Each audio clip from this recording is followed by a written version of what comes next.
Проходимо через дверний пройом. Пройшли. Тепер сонечко з правої сторони. Зроби гучніше цю штуку, що я розкажу. Заходимо в ліфт, Андрюш, справа. Заходимо. Зайшли. Угу. Виходимо з ліфту.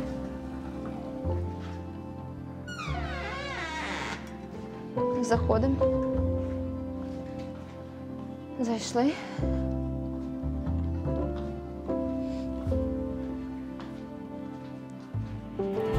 Так. Розворот. Сідаємо.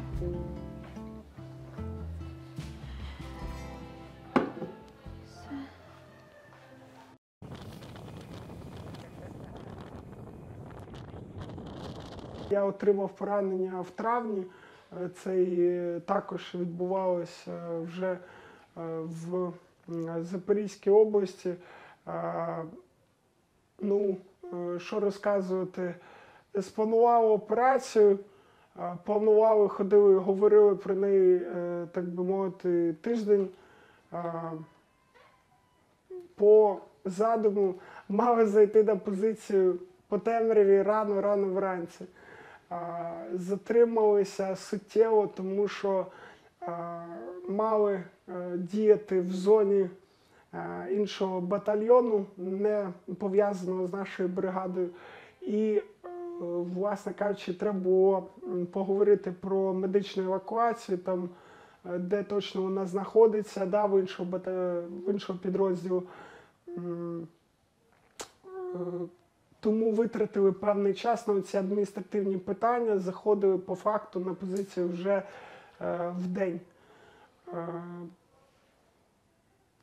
Вилажу з окопа.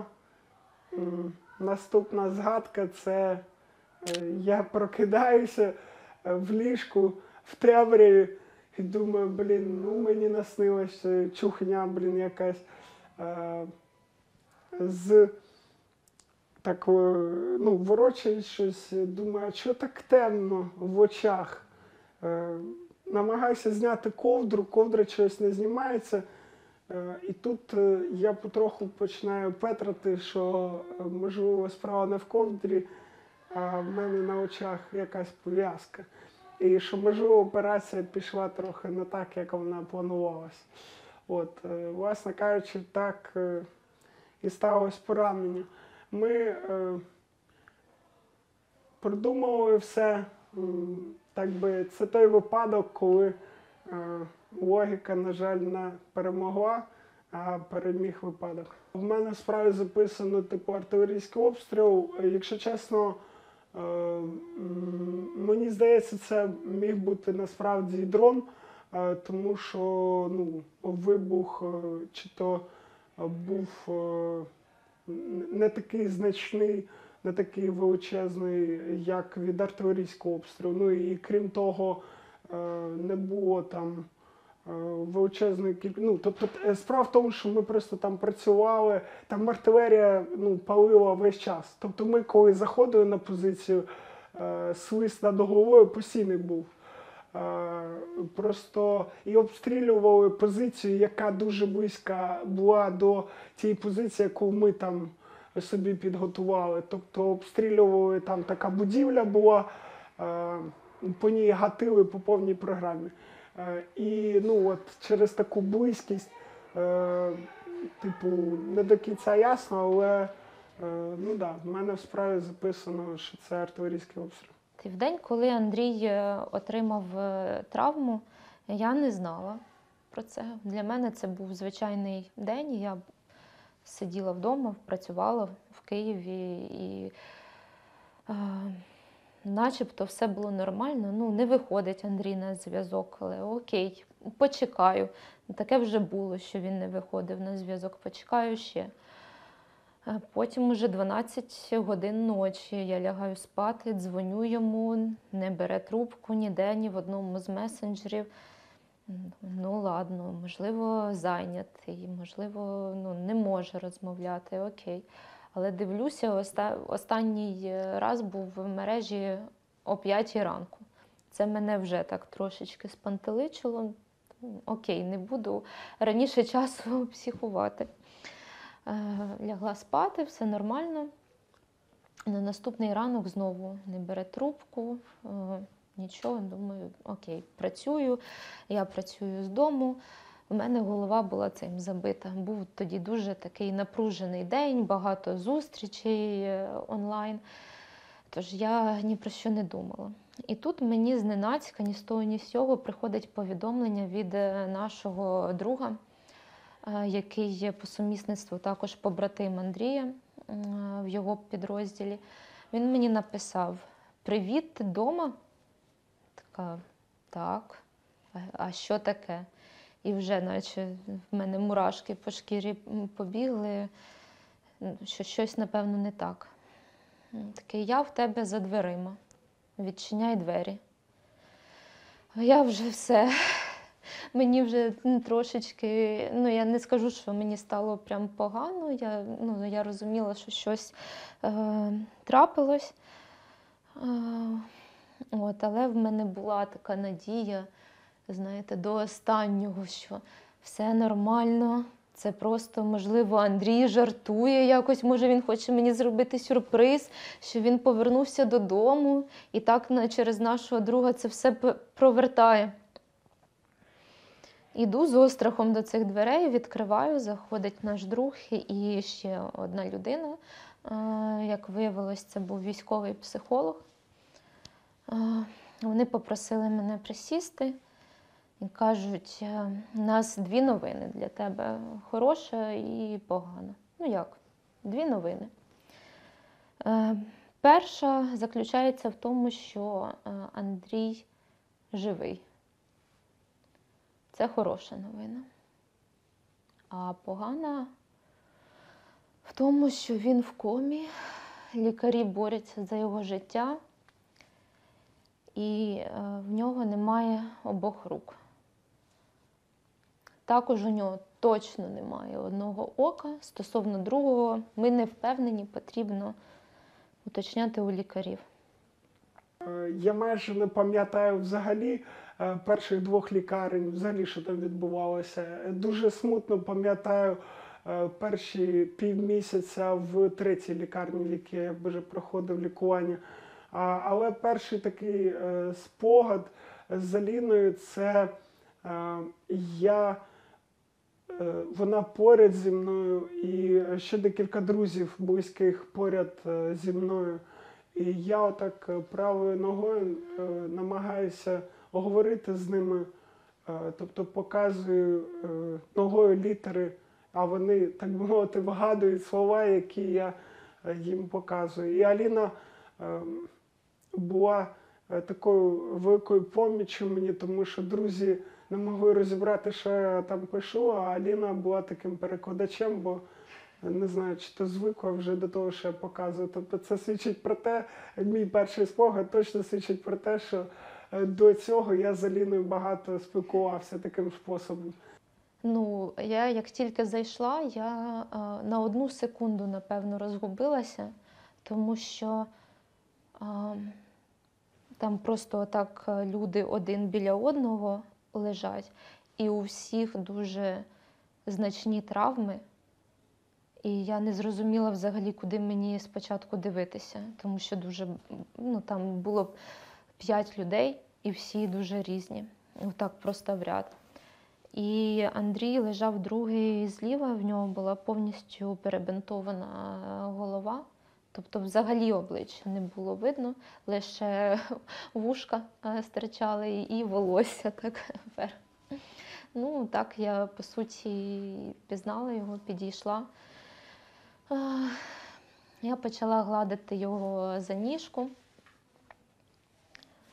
і говорити про те, що ми сім'я, і це саме головне. Ми є двоє один в одного, а значить, ми з усім справимось. це таке випробування, але воно нам обов'язково під силу. І я ось це повторювала як мантру йому ці всі 20 хвилин, що все буде добре. Навіть, звісно, буде по-різному. Не завжди буде добре, буде не дуже, але головне, що ми сім'я. Ну, а наступний вже спогад, звісно, це те, що Аліна поряд зі мною. Взагалі Аліна весь час поряд зі мною. І це, на мою думку, взагалі для мене особисто точно робить Аліну таким героєм моєї війни. Да? Тобто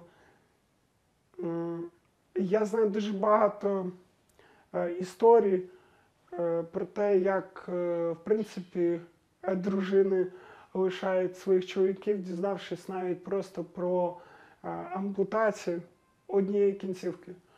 А моя дружина при тому, який в мене складний стан, постійно зі мною підтримує мене всіми силами. І я дуже за це і вдячний.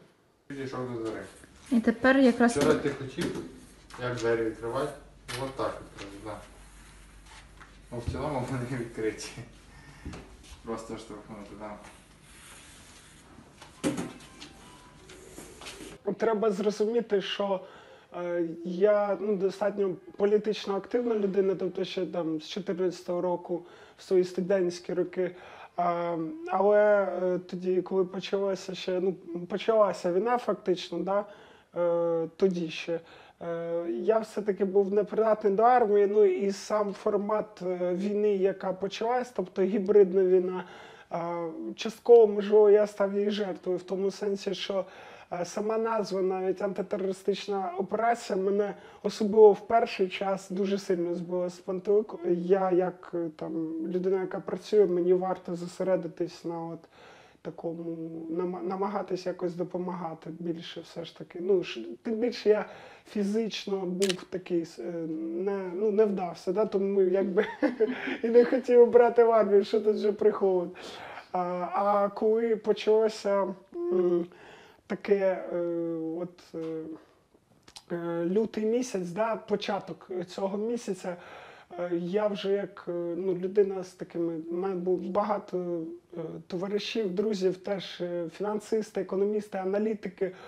От мені подзвонив один з моїх гарних друзів,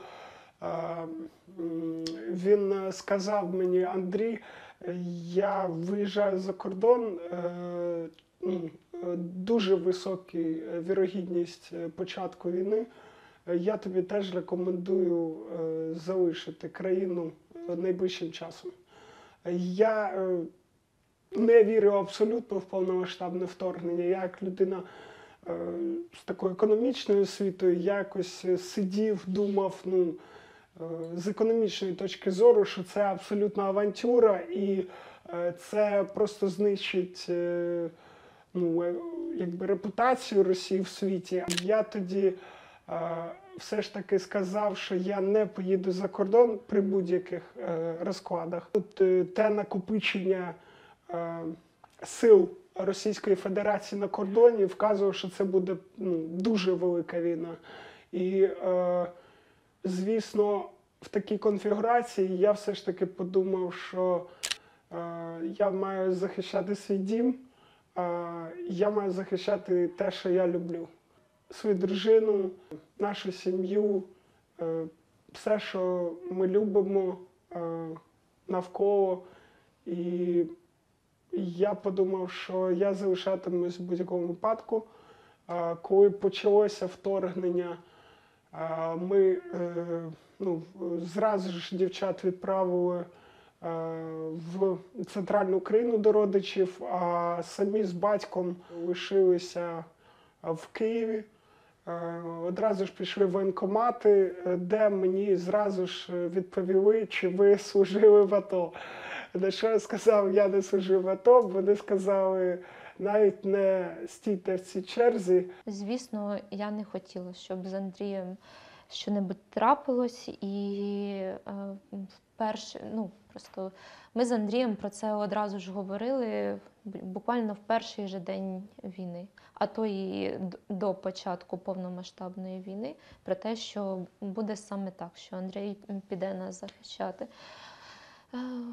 Мені було непросто, але я зрозуміла, що Андрій не зможе просто інакше.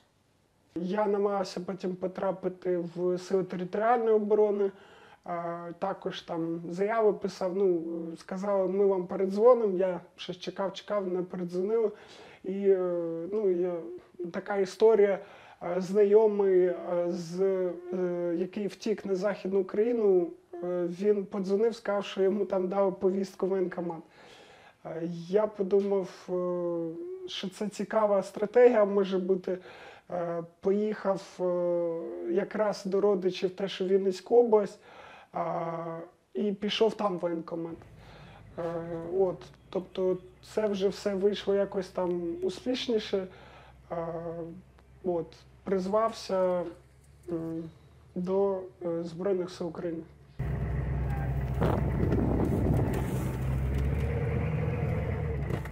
Він був дуже щасливий тоді, коли йому все-таки вдалося потрапити в 47-му.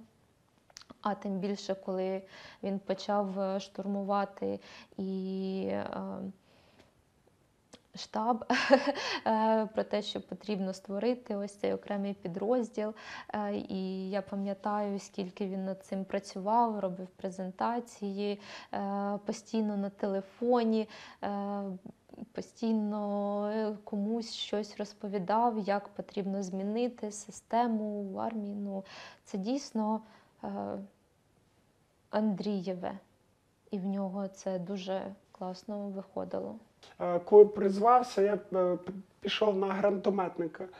Пізніше, аналізуючи те, що відбувається, вже прийшов до висновку, що дрони – це більш перспективний носій гранат, ніж, власне, гранатомет.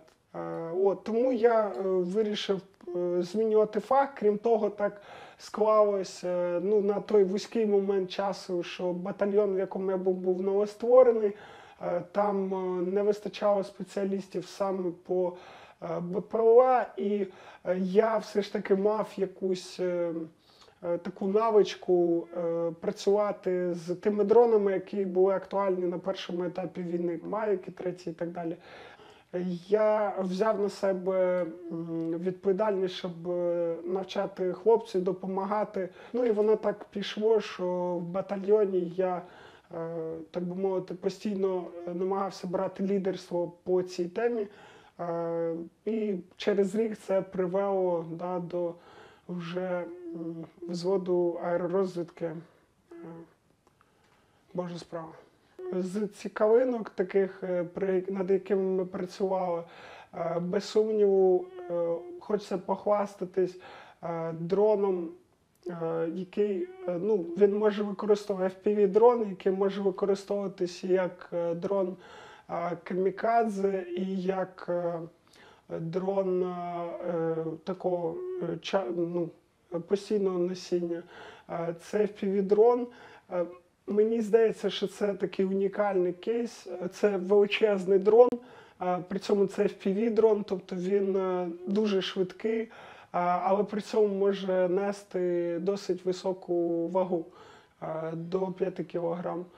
Це з таких цікавинок, які, власне, такі новаторського типу, вони на момент, коли я отримав поранення, ми його зібрали фактично, і зараз там хлопці вже ним якось там користуються. На практиці FPV-дрони – це з того, що ми на нашому батальйоні, FPV-дрони – це точно дуже ефективний засіб в обороні. Чому це так? Тому що засоби ворога, це техніка, тому що проти техніки, це такий ласа ціль для будь-якого пілота. Все-таки там декілька піхотинців, все одно це добре, ви знищите ворога, але знищити танк – це ясна річ велика перемога для будь-якого пілота. І коли йде оборонна операція, оборонний бій з нашої сторони, відповідно, дрони надефективні FPV, і вони реально можуть впливати дуже сильно на перебіг подій на полі бою, тому що засоби ворога підтягуються дуже близько до вас, вони в зоні дії вашій, ви розумієте, де вони, у вас є час відпрацювати. І ви чекаєте, да, ви вичікуєте, якби. Коли ми говоримо про наступальні операції, ми розуміємо, що зараз вже москалі не такі дурні, тобто коли прилітає FPV-дрон, так, можна знищити там пару засобів техніки, але засоби одразу противника починають відтягуватись на досить великій відстані, вони стають дуже обережними, вони дуже швидко під'їжджають, відпрацьовують, від'їжджають, тобто і намагаються так дуже акуратно працювати.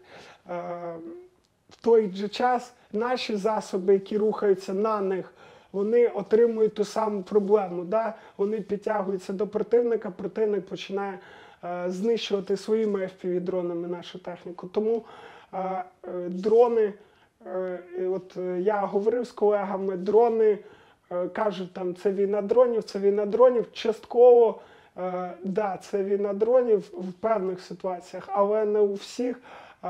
Да, там, оця космічна ефективність дронів є дійсною. В той же час в операціях, коли ми говоримо, там тактика малих груп, да, коли піхота рухається вперед і там штурмує певну позицію,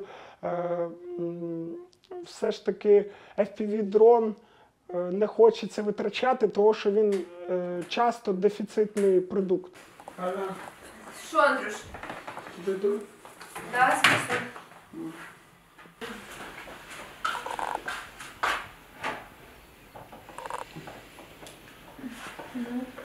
Треба, щоб він встиг. Я стала і очима, і руками Андрія. Наразі я проживаю разом з Андрієм в палаті. І з першого дня, коли його перевели із реанімації в палату, з тих пір я постійно з ним. Познайомилися з Аліною ми 5 років назад. Тоді я був ще молодий, перспективний, так би мовити, фінансист, економічний консультант. В одній з міжнародних компаній тоді працював, тільки починав кар'єру свою. В мене була колега, її звати Марина. Вона була близькою подругою Аліни. Ми познайомилися з Аліною тоді вперше.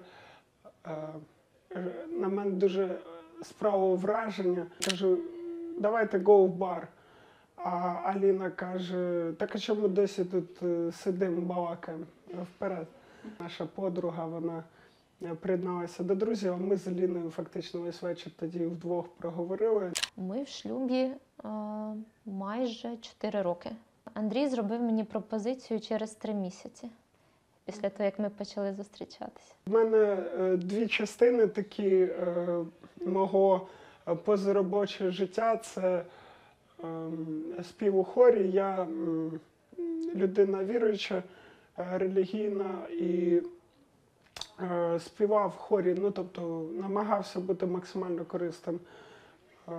І у вільний час від, так би мовити, і робочих зобов'язань, і духовних я виступав на сцені з таким джаз-бендом, можна сказати, там і трубає, саксофон, і все інше було точно.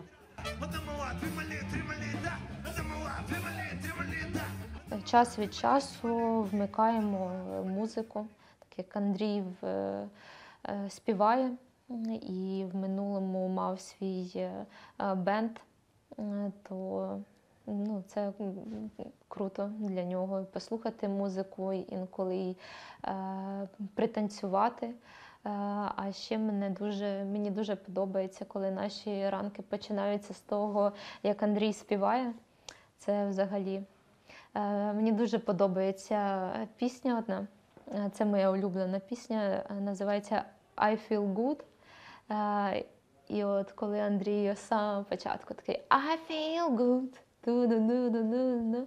Це просто дуже класно. Реабілітація зараз проходить добре. Я фізично вже суттєво відновився, тому що лежати, вибачте, там фактично 1,5 місяці в ліжку, навіть звичайній здоровій людині не піде на якийсь плюсик. Тому реабілітація фізична закінчується вже досить добре.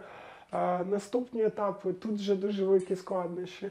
В мене достатньо порівняно статистично, так би мовити, рідкий кейс. І очі втрачені, і руки втрачені. Я з великим сюрпризом для себе дізнався, так би мовити, наскільки важливо виявляється навіть одна рука для виконання всіх цих повсякденних операцій, які виконує звичайно нормальна людина. Тобто мені все треба робити через дуже складну ланцюг таких дій або з допомогою інших людей. Я все ж таки концентруюся на тому, щоб навчитися і, власне, допомагати собі самостійно. Тому наступні етапи не дуже зрозумілі. Ми зараз спрацюємо по незрячості, тобто орієнтування в просторі і так далі. Але як все це поєднати, тобто протезування, які протези підібрати, як це все комбінувати з тим, що я просто не бачу, що я можу брати в руки. Тобто це все дуже складне питання, і наразі в Україні немає таких спеціалістів, які можуть на нього відповісти. Тому частково ми вирішуємо це з тими спеціалістами, які є в Україні, намагаючись підібрати таку команду спеціалістів, які б згодилися разом допомагати. З іншого боку, ми також дивимося за кордон, намагаємося знайти там такі реабілітаційні центри, але фактично, на жаль, скоріш за все, буде важко їх знайти, тому що такого масштабу війни з такими пораненими, саме військовими, тому що такі травми вони отримуються більше на війнах, ніж в цивільному житті. Дуже важко знаходити. Бачили хлопців також з ампутаціями обох рук, але вони зрячі. Або бачили з ампутаціями обох рук і одного ока немає, але все ж таки хоч щось бачить. Або ж немає також обидва ока не бачать, але одне хоч трошечки бачить, тобто хоч якось можна пристосуватися. Але ось так, щоб були обидва ока видалені і при цьому ампутація 2 рук, то поки що ми не зустрічали таких же хлопців. Але є технології відновлення часткового зору.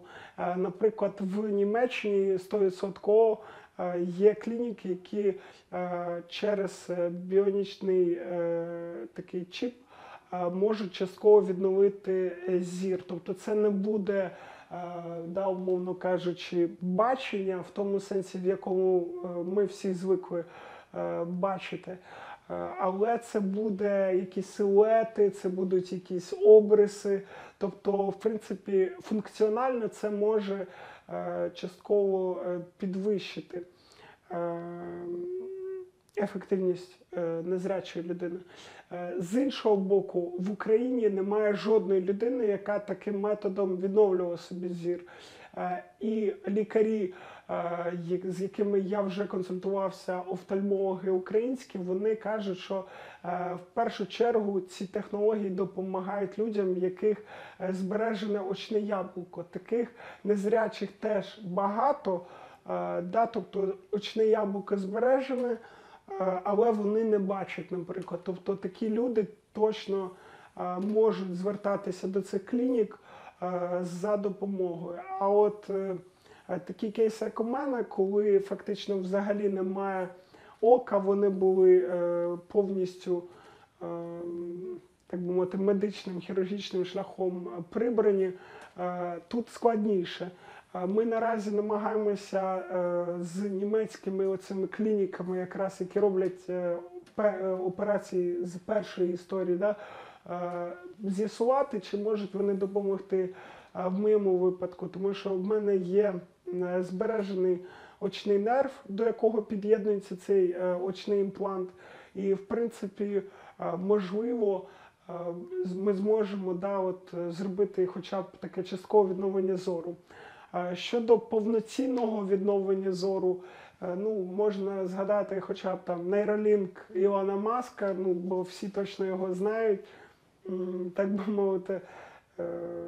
От він, наприклад, в його технології, він прямо заявляє, що Neuralink допоможе незрячим людям бачити вже в такому прийнятому сенсі розуміння звичайної людини.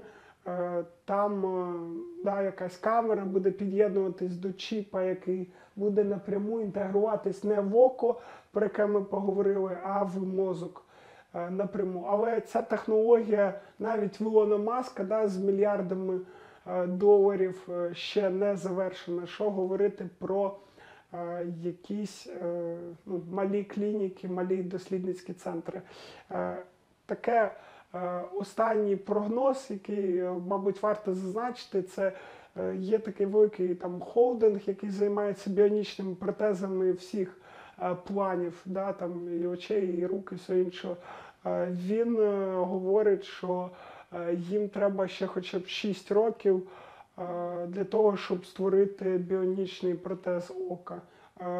І з сторони такої цивільної держава ще не знає про те, що я фактично отримав поранення, а оці шляхи, які йдуть від медичного закладу нагору, кудись в якусь статистику, вони не є такими вже інтегрованими. Тобто немає якогось там чиновника, який автоматично дізнався про те, що я отримав настільки важкі поранення, наприклад, і лежу вже в лікарні.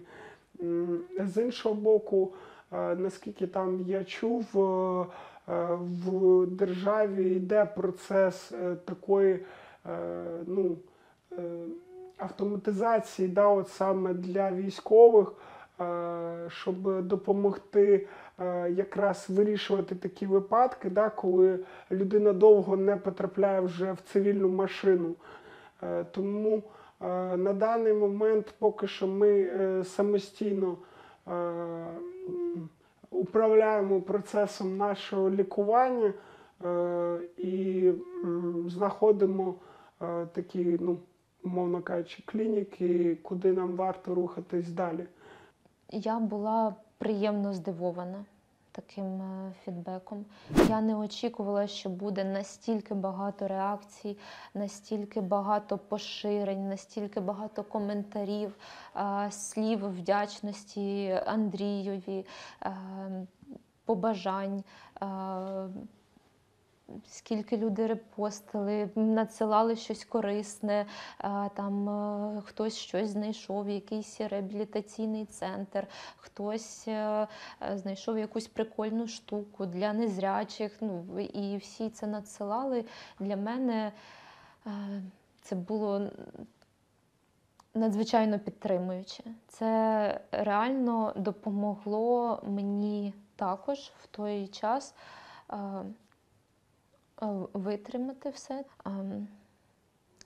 Після цього, як сказав Андрій, я іще більше зрозумів, що я це все робив недаремно. Тому що реально приходить розуміння, що ми одна велика сім'я українців. Ми всі брати і сестри, і які в скрутну хвилину допомагають один одному. Психологи точно навідувались до мене. Мені десь на самому початковому етапі, знаєте, коли ти в госпіталі, коли ти усвідомив, що відбувається, ти не бачиш, ти відчуваєш постійний біль. На першому етапі дуже допоміг психолог. Тобто просто прийшла жінка, поговорила зі мною, розповіла, що в неї там є також син, який там отримав там якісь поранення ноги. Вона розповідала, не знаю, чи це правдива історія, але в будь-якому випадку, так чи інакше, вона якось допомогла тоді. От в такий критичний момент, коли боляче просто навіть було. Мені, наприклад, набагато більше допомогло з просто волонтером, теж ветераном, який прийшов до мене і поговорив зі мною, розказав, що він проходив через це, що він мене розуміє, розповів, що мене чекає попереду, що дуже важливо. Да? Тобто це такі речі, які не кожен психолог може розказати, може влучно підібрати слова, а тут, коли говорить з тобою побратим, да, такий собі, це мені особисто допомогло набагато більше. Це дуже велике чудо, що Андрій вижив, що він може мислити і що він не втратив себе. Тобто Андрій лишився Андрієм. І це саме головне. Чому чудо? Тому що всі лікарі кажуть, що при такому прильоті зазвичай люди або в принципі не виживають, або втрачають здатність мислити. Тобто не працює мозок. Тому я дуже щаслива, що сталося саме так, як сталося. І що у мене є мій чоловік, в якого я закохалася. Я намагаюся постійно спілкуватися з моїми побратимами. Я переживаю за свій підрозділ. Ми там робили і невеличкі збори для наших хлопців. Тому що, хоча ми там лежали в лікарні, теж там купа роботи було, тому я намагаюся все одно хоча б якось приймати участь в житті свого підрозділу. Можливо, навіть не так я вже їм потрібен, як вони мені, але беззаперечно я відчуваю, що це моя сім'я, частково такі відчуття. І мені постійно хочеться підтримувати цей зв'язок.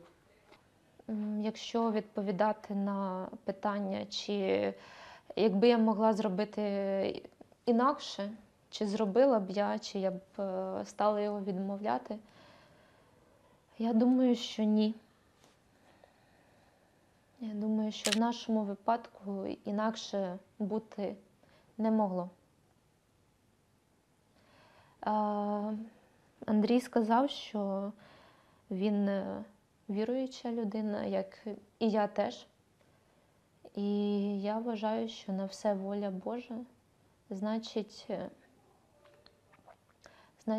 в цьому була його